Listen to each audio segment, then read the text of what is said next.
ආවොත් මොකද වෙන්නේ? විපක්ෂ නායකතුමා යන්නේ බෑ කියලා. විපක්ෂ නායකතුමා උත්තර දෙන තැනුත් තියෙනවා නැත්නම් තියෙනවා. තියෙනවා.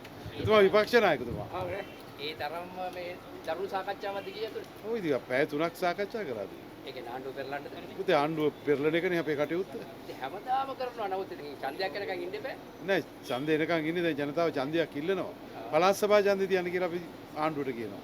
ඒ වුණාට ආණ්ඩුවේ ජනප්‍රියත්වය ආණ්ඩුව කියන ජනප්‍රියත්වය 75%ලු. ඔව්. බොරු වාර්තා 75%ක් ජනප්‍රියත්වයක් තියෙනවා නම් පළාත් සභා ඡන්දේ තියන්න කියලා අපි ඒ ඔක්කොම. ඔබතුමාලා 25 තියාගෙන 75 නම් ඉතුරු ඒක තමයි අපි කියන්නේ ඇත්ත தත්ත්වේ එළි වෙයි. 25 තියාගෙන කරන්න පුළුවන්ද වැඩේ?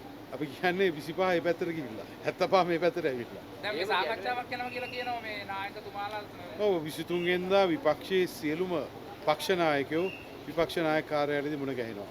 මේ රටේ ස්වාධීන අධිකරණයට දේශපාලනීයකරණය කිරීම. පුජ්‍යලෝ ඉලක්ක කරගෙන ඉහළ තනතුරු වල දෙන්න වයස් සීමා දික් කිරීමට විරුද්ධව අපි කරන්නේ. අධිකරණයේ ස්වාධීනත්වය අපි රකින්න කටයුතු. විශ්වාස භංග කියනවා ඒක නෙමෙයි.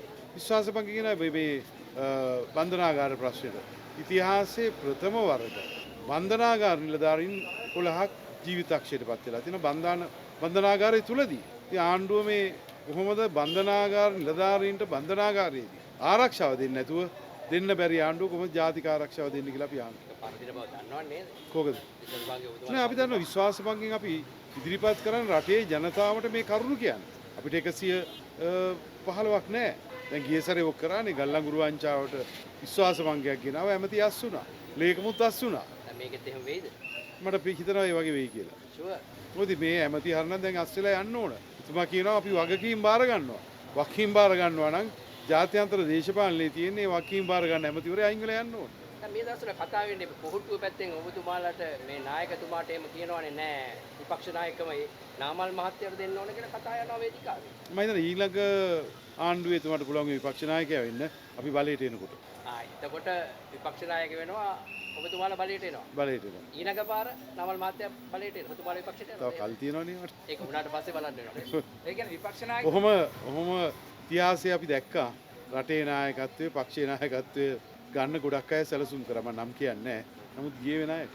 වෙලා වැඩේ හරි ගියේ නෑ. දැන් ඔබතුමා ගමේ මොකද ගොවියෝ මොකද කියන්නේ? කවියෝ කියන්නේ ආණ්ඩුව කියපු පොරොන්දු ඉෂ්ට කරන්නේ 137ක් යනවා වියදම. අද රුපියල් 100යි ගමේ වීමිට. මේ බැලුවද දැක්කද? ඔය ඉතින් ගමේනේ අපි ජීවත් වෙන්නේ. ඔබතුමාලා උගන්වනවා නේද? ගොවියෝ උසගන්නවා කියලා කියන්නේ. උසගන්නලා මේ පාර්ත දානවා. එහෙමද හිතන්නේ? නෑ වගේ ටික ආණ්ඩුවේ කියන්නේ. ඒ කියන්නේ ගොවියෝ උසුගන්නන කට්ටියද? ඒගොල්ලෝ එක එක්කෙනා කියන විදිහට නටන කට්ටියද? ඒගොල්ලෝ ටිකක් ගොවියන්ට අපහාස කරන්න එපා. ගොවියන්ට අපහාස කරන්නේ. ආණ්ඩුවේ කියන්නේ මේ විපක්ෂයේ තමයි මේක පිටිපස්සේ ඉන්නේ. ඔය ඉතින් තනකොළ කාපු අයනේ ඉන්නේ. ඇමතිවරු වෙන මොනවද කියන්නේ? තනකොළ නේ ගොයා. තනකොළ කියන්නේ එකට. තනකොළ කිව්වම වෙන කතාවකට. හරි නේද?